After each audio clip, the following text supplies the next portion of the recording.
saying people started a cult following around Paul. Yes, actually.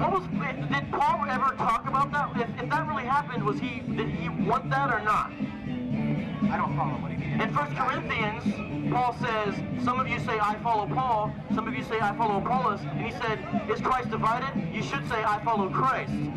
Yes. So even if what you're saying is true, Paul himself would refute you from 1900 years ago. I don't really know. Paul would say that he was following the chosen path of Christ. The fact that he changed what Christ said, for instance, the fact that he applied salvation to more than the 12 tribes of Israel, kind of suggests that I'm a little bit right. Actually, that's interesting because if you're saying that Paul was the one who made salvation for the Gentiles, primarily, do we have any examples in the New Testament when Jesus was around, when there were any Gentiles who came to him? I can point out one. Yeah, some Greeks came to him. No, I can point out one where a woman. Some Samaritans. There's actually there's a lot more than one. There's Roman centurion. There's Samaritans. There's Greeks. So to say that Paul invented the outreach the point is, to the Gentiles. The woman, the Samaritan woman, came to Jesus, asked him to hail his daughter. He told her that he was there. How do I find the exact phrase here?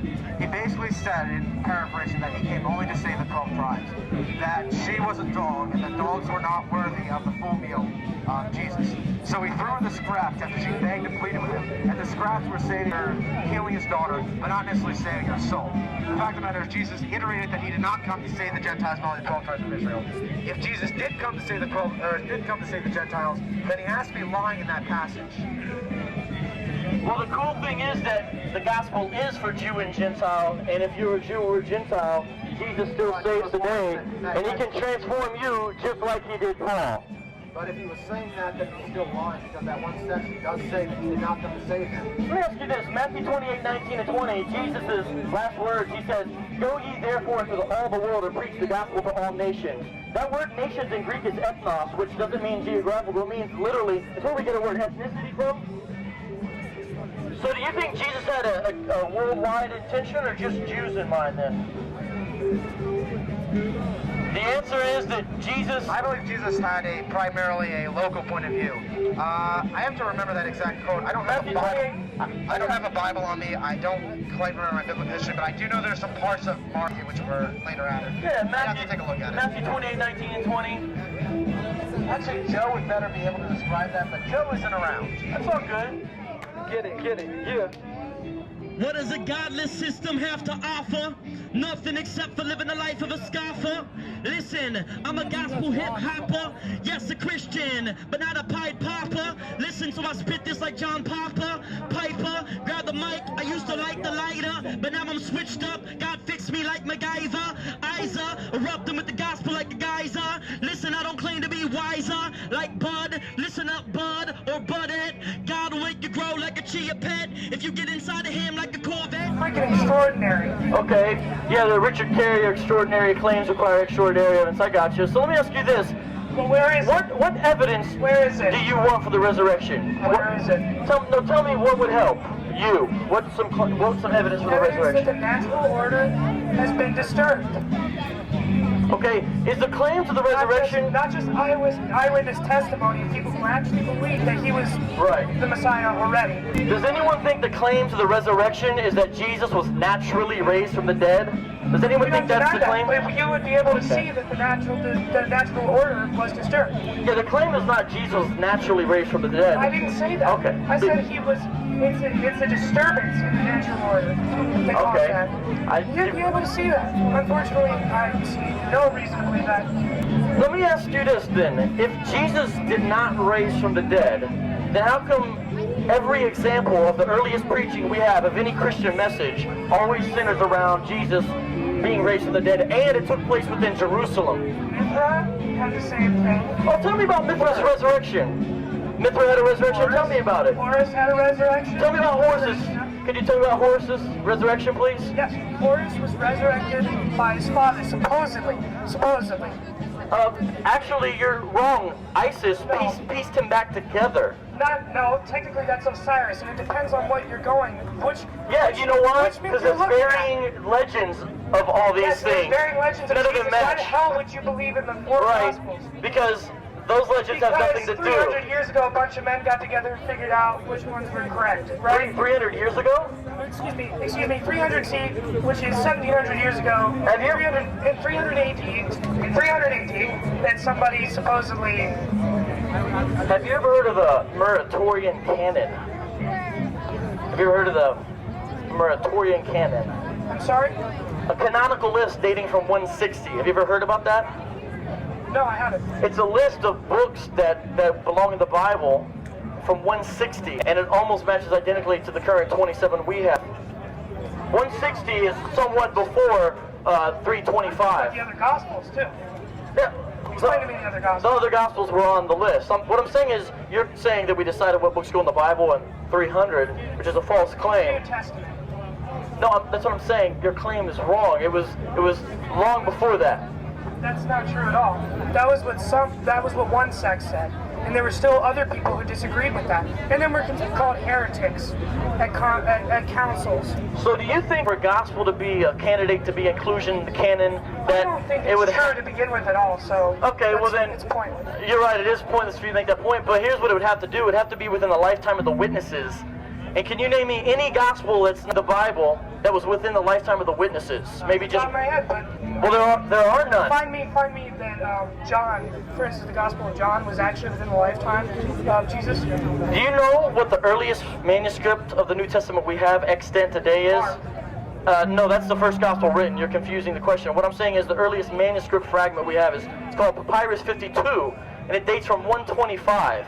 And ironically, it's John 18, which is, you asked, how do we know John was written? And we found it in Egypt. It's housed right now in the John Ryland area in England. So the thing is this, if we have a piece of John from 125 in Egypt, was John written before 125? If we have a fragment of John, a copy of John from 125, then John was written before the copy. Yes, but when? Well, within the lifetime of the witnesses was the point, because you just said John was not written. So if it was 125's earliest, so you're telling me there could be a book written after the earliest copy that we have of it? I'm saying that John was not a witness. It's possible. It's possible, isn't it? It's very possible. It's possible. Can you tell me something in the Gospel of John that would lead you to believe that he was not a witness?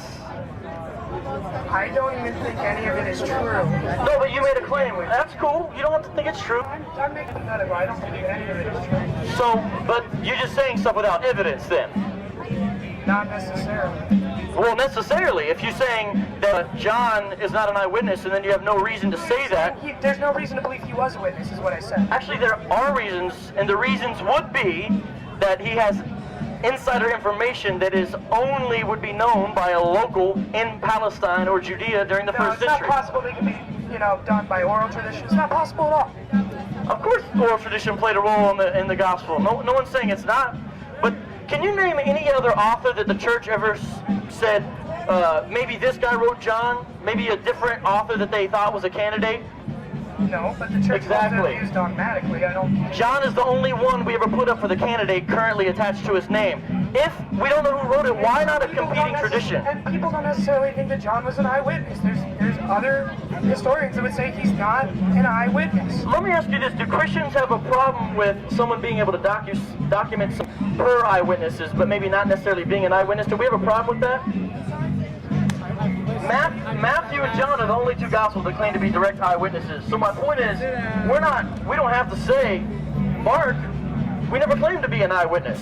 You see what I'm saying? Luke, we never claimed to be an eyewitness. So we're not scared about having a gospel by someone who's not an eyewitness. The point is, were they in a position, how do I know what's true? How do you know that their testimony is true? To where all the holy people go, because God made them holy though. So put away the window. I'm at the endo. Gotta make you clean like Windex. Listen, I can point you out with my index, but there's 4 pointing back. That's why we roll the streets with a black bag full of tracks and Bibles. Look at that. Rap, gospel on the corner. Listen, don't claim to be an apostle, just a warner. Like pop, football. Listen, Satan fooled y'all. He made you move out your brain like U-Haul. Listen, don't you know that he wants you to get ill on alcohol, so you can be like the kids in the hall and waste your time and your money at the mall. But God is coming after y'all because hell smokes like pole wall. let me ask you this. If the Gospels are totally fallacious, how do you explain Christianity ever getting off the ground? Why did it even begin? Mormonism. Yeah, Mormonism. Can you, so you're telling me because Mormonism started in the 1800s, that's how Christianity got off the ground in the 100s? It's a similar idea, yes, actually. Most religions grow and develop in the same Similar way. idea. Have you read the Book of Mormon? Yes, I have. If I remember correctly, there are 9 signatures at the beginning. What time period does it deal with in there? That deals with varying time periods. Depends on what you mean by what. So what time period is Joseph Smith referring to? I think it's primarily referring to the 1800s, right? Yeah, like the 600s. Let me ask you this, was Joseph Smith alive in the 600s? Oh, you misunderstand. Joseph No, Smith... what I'm saying is you're drawing a false analogy. No, I'm not, because Joseph Smith claimed to have had revelation from God. Did he claim to be there? In Joseph the 600s? Smith claims to have records. Yes, true. And you misunderstand. There are records indicating in the Book of Mormon that Josephus performed miracles. And that people witnessed said miracles.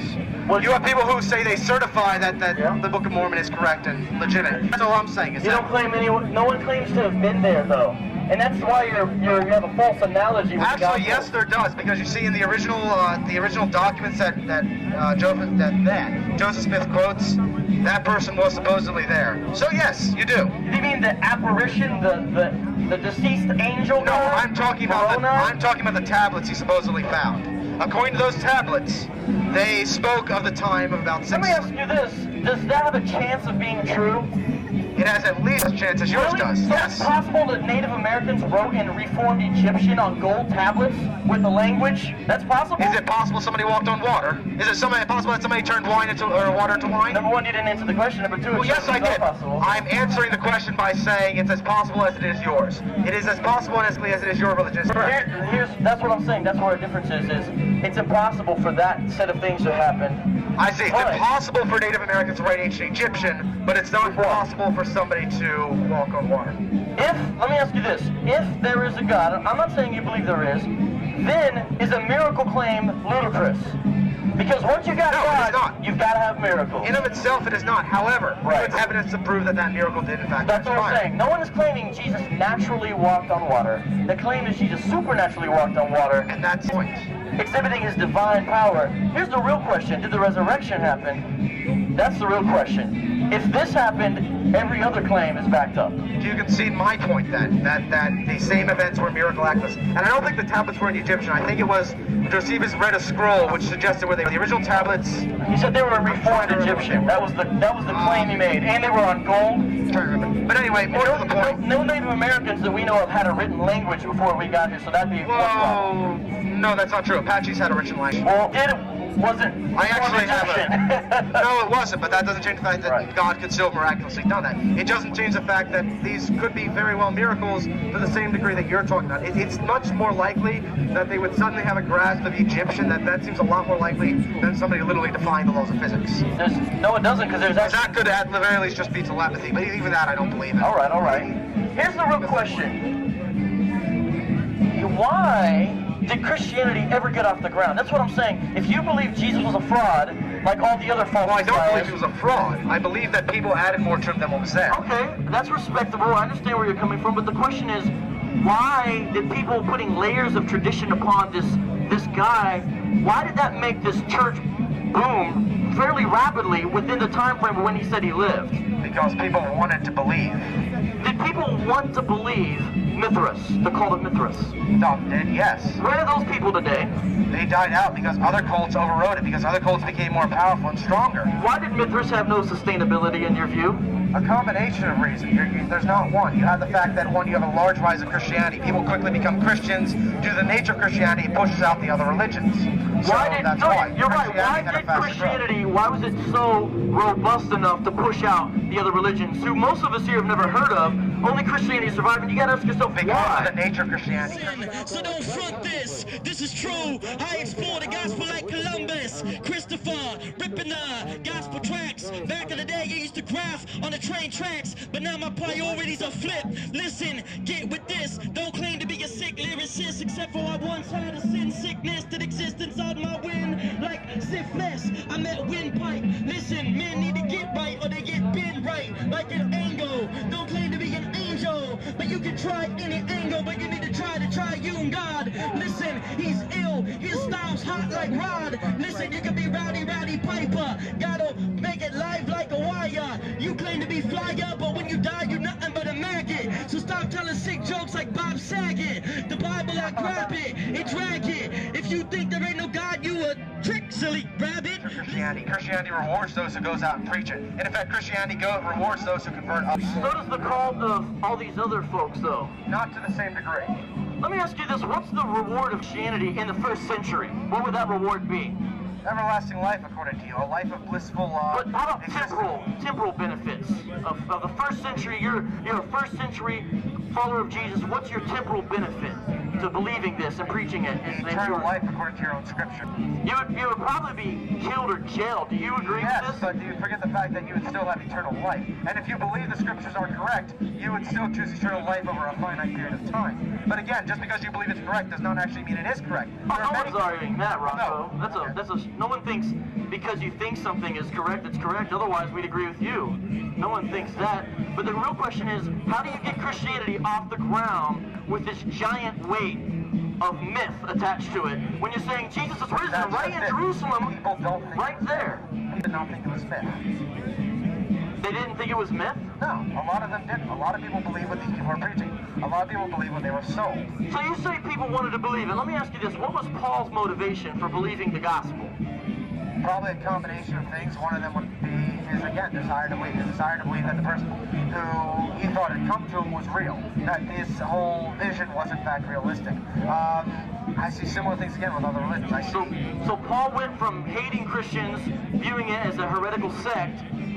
He has a vision on a road and all of a sudden becomes the leader of the New Testament church. What was his motivation, though? The vision. That's just it. A vision can change a lot of people's lives. The same way that an LSD trip can change a lot of people's lives. Just because you think you see something, because you have a hallucination, is enough call for some people to believe it. Because back then, they didn't have an explanation for what might have been happening. I mean, all it would take is a bad piece of rye bread and scales on his eyes?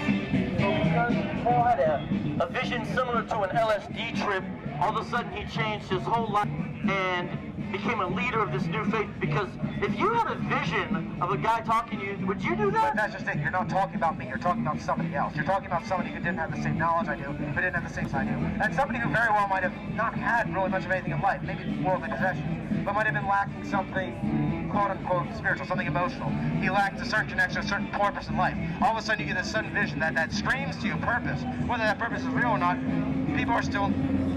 I'm having trouble hearing you, I'm sorry. It's the directionality of my speaker, I'm sorry. It's a little better, yeah. See, the thing is, there's no motivation. You've got to explain people like Paul turn to the I just gave you a motivation. He saw something that he embraced. He saw something that was favorable to his worldview, or to a new worldview that he found favorable to himself. It works that way. And do you have any evidence for this, psychoanalysis of a man living in the first century? Do you have any evidence for this? I could point out some statistical evidence, but I don't have any... You have statistical evidence for Paul's mental state? In general, I have statistical evidence for what causes people to turn, what causes people to change. I So don't have it on me, but I have it... if you want to, I can bring it out tomorrow. I don't have it. Because the only way we know Paul now is through his writings, and even the staunch liberal critic... Know people like Paul that exist today. We know people who start cults, for instance. A lot of them that start with either acid trips... Listen, it's magic out of a hat, like a hat trick, like Wayne Gretzky. So let me grab the microphone and jet ski from here to Colorado. Listen, God is ill, like traveling over mountains like in a Laredo, or whatever the Jeep name is. I want to make God famous, like Amos Cookies. Look, it's not me, but it's God, so I'll be invisible. God is iller than the U.S., he's truly indivisible. He's the only individual who's completely spiritual, and we're all simply physical, material. But listen, pal, you need God, so please go ahead and take his hand right now.